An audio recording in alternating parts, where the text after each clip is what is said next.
People hate buying a car. Some people say it's worse than getting your teeth pulled. Well, I found a way to make it fun again. If you don't know, my name's Tommy. I've been in the car business most of my adult life. Now I negotiate car deals. Enough about me. Let's talk about car buying being fun. If you ask 100 people, 95% of them are going to say they hate buying a car, which makes no sense because most people enjoy the process of getting a new car. If you watched some of my videos before, I've talked about the shopping versus the buying phase. With the shopping phase is when you're actually looking at vehicles, while the buying phase is when you're actually at numbers. People enjoy the shopping phase. People don't enjoy the buying phase. If you want more videos on that, I have that. But what I really want to talk about is how to make this buying phase over here fun if you don't want to hire somebody to do it and you actually want to do it yourself. I always say the buying phase is like a game of chess. Only one side knows how to play. I'm on this channel teaching you how to play. Now, when we talk about learning how to play this game, it not only makes the possible bearable, but it actually makes it fun for a lot of people because you treat it more like a game. So the first rule of this game is we need to make sure we understand that the opponent is not our enemy. They're just an opponent. Let me explain. There's nothing wrong with a dealership trying to make a profit or a salesperson making a sale.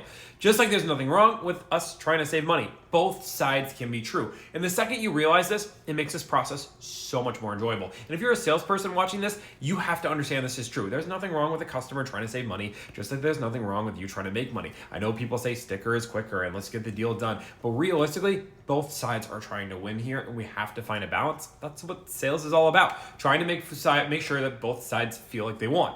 Now, when we're talking about, a salesperson, some people have just a disdain for them. They hate a car buying process and they'll hate a dealership if they, charge added markup or they add accessories on a car they don't believe they should. And they'll say, I won't even do business with somebody that starts doing that. Realistically, guys, remember, car negotiations is a game. They are trying to charge as much money as possible. We're trying to save as much money as possible. Put your emotions to the side. When I talk about negotiating, the shopping phase is for emotions. The buying phase is the analytical side of our mind. We need to be analytical here. We have to understand they're just trying to make a profit. The second you look at it like that, now you just treat it like a number. Is this person going to get to my number or not? Once you understand that, you'll save money. And not only that, but have more fun. And just a ranting alert, because realistically, this is my channel and I get to say what I want, but it blows my mind how negative people are in life. Everybody assumes the worst in people. If you know me personally, one thing that I always preach is that you should be positive to one another. You should be positive in life. You should have a positive outlook. And the second you have that negative outlook, you should change something. I truly believe this and I live my life day by day. I don't assume negative attentions from my friends or families. And the second I start doing that, I question why they're in my life if that's the thoughts I'm having with them. And I have that conversation with them. Realistically, I'm a pretty straight shooter. I understand where I stand with people and I always try to assume the best. When I understand that a salesperson is working a car deal, I don't assume they're trying to take money from my kids. I think they're just trying to make a profit so they can feed their family. And that's nothing wrong. Just like there's nothing wrong with me wanting to save $6,000 on this car deal for my client. Again, both sides can be true. Assume positive intent. It will get you so much farther in life and everything you do.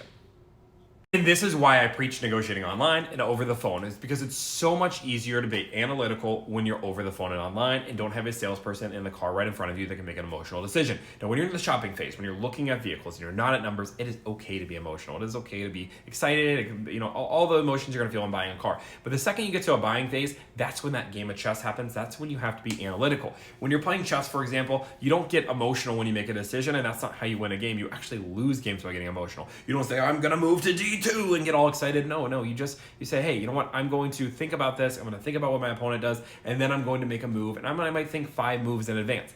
The same thing is for negotiating. And this helps you with salespeople as well. If you're a salesperson watching this, you should treat negotiating like a game of chess and figure out what salespeople are going to do. What customers are going to do. Remember, anticipating how the other side works is going to be how you're more successful in this industry. That's why managers preach getting customers in store. If you want to talk about leveling the playing field, that is the number one way you can do it as a salesperson. For a customer, it's staying at home. That's why I preach negotiating at home. If a dealership won't give you numbers, guess what? There is somebody that will. I negotiate, 30 plus car deals a month, and out of all those car deals, I don't have issues with getting numbers over the phone. I just stay firm. I say, hey guys, I'm working with multiple dealerships. Somebody will give me numbers, and once one of you will give me numbers, you'll almost all give me numbers. And that's how it works. Some people say, Tommy, you never get the best deal online. Sorry guys, that's not true. If that wasn't true, I'd be getting 7 to 10% off on all my car deals. I get 12, 13% off some car deals. 7 to 10% is a good rule of thumb though. Realistically, this happens every day for me. It's because I'm negotiating as if it's a game and I am not negotiating as an emotional decision. It's also why people hire me so they can take the emotions out of it. Some people understand they can't take the emotions out of it. And it's so much easier to have, somebody that's really good at playing chess, playing on your side and playing on your behalf so you can win the game and get the best possible deal. So you guys like content like this, I want you to like, follow, subscribe. I know this is a little bit of a rant video, but I want to make sure we all stay more positive in life. Understand there's no negatives to dealerships, just like there's no negatives to us trying to save money. If you guys want to find some great deals I'm getting for my clients, I want you to go to my Instagram. I post a new picture every single day of some of the deals that I actually save for them. But if you guys like this kind of content, again, like, follow, subscribe. Thank you so much, and have a great day.